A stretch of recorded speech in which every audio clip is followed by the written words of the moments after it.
Dear Professor Busemeyer, welcome on NaspRead. Your research focuses on the labor market, and it's now facing two major challenges, the green revolution and the digital revolution. First of all, what do they entail, and do they have similar consequences on employment?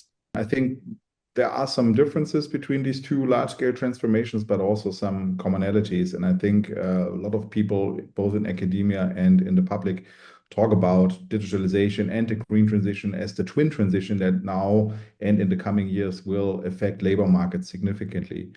So digitalization, if you think about this in broader terms, it's not just about computers, but it's also about robots, it's about automation processes, it's about AI. So this is a process of rapid technological change that happens throughout the entire labor market.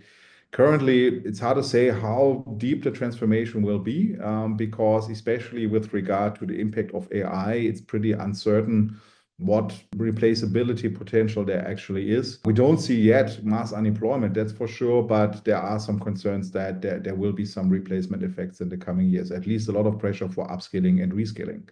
And this is also the parallel to the green transition, that there are quite a lot of people worried that this will potentially affect their jobs, especially people working in the fossil fuel industries and other industries related to the fossil economy, such as automobiles, maybe airplane industry and things like that. But there's also important differences between these two transitions, namely that the green revolution is a little bit more concentrated on specific sectors. So it's not as widespread, not as broad as the technological revolution, but it's rather more concentrated in specific sectors. That makes it, on the one hand, a bit easier to deal with because you can design policy interventions that are directed at these sectors, but also, on the other hand, potentially more challenging because there are concentrated costs on specific parts of the employment market, and therefore there might be a lot of political resistance against the green transition. So this is also an issue which is much more politicized than the digitalization issue. You were talking about people worried about their jobs. So how do citizens react to these challenges, and what do they expect from governments? Yeah, we have done a large-scale survey of public opinion in 6 countries that is exactly addressing these questions. What do people think about these transitions? How do they perceive them? Do they see them rather as a good thing or as a bad thing? And what kind of expectations do they have with regard to social policy making?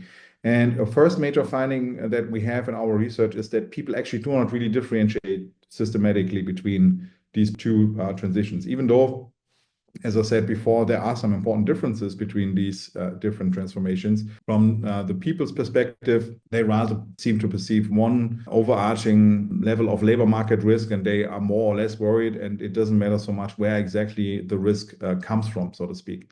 Most people perceive a need for action in response to these challenges, but that's the second important finding of our research, that people who are most affected by this, or who perceive themselves to be most affected by this, they adopt a rather conservative approach, in the sense that they become less supportive of investments in education, human capital formation, and social investment, but rather demand short-term compensation from their government, for instance, increasing unemployment benefits. And that's potentially a problem because, politically speaking, those people that are most affected by these transitions are most resistant to policies that could actually change the situation, namely investments in education. Is this somehow linked to the rise of populism? That's a good possibility that there's a connection there. So there is also research, not by our team, but by other people, that shows a link between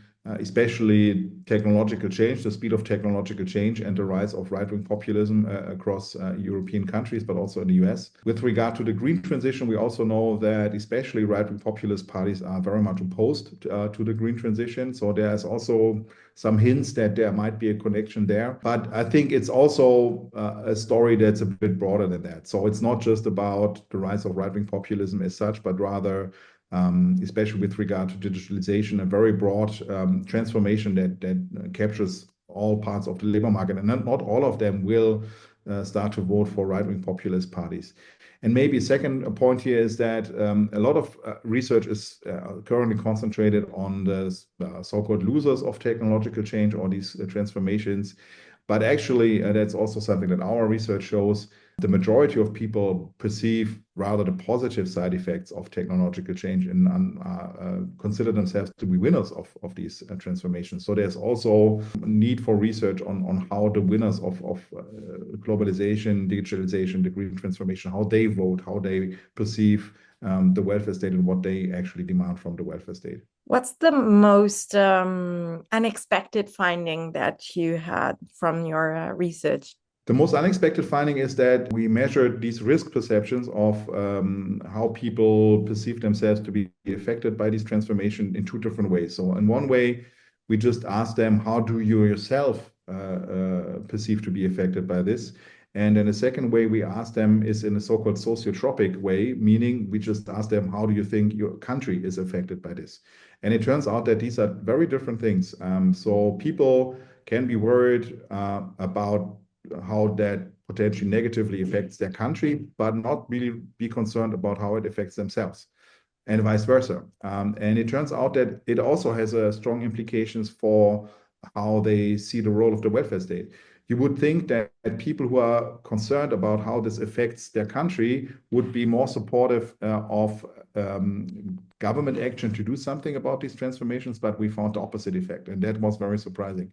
So people who think that these transformations have negative effects on the economy, they actually want less government action rather than more. We explain this conservative effect in the sense that once you are in a crisis mode, you actually become less supportive of government action because you kind of want to keep the budget together and things like that. But even, especially in those situations, you would need more policy action to be actually able to do something about this.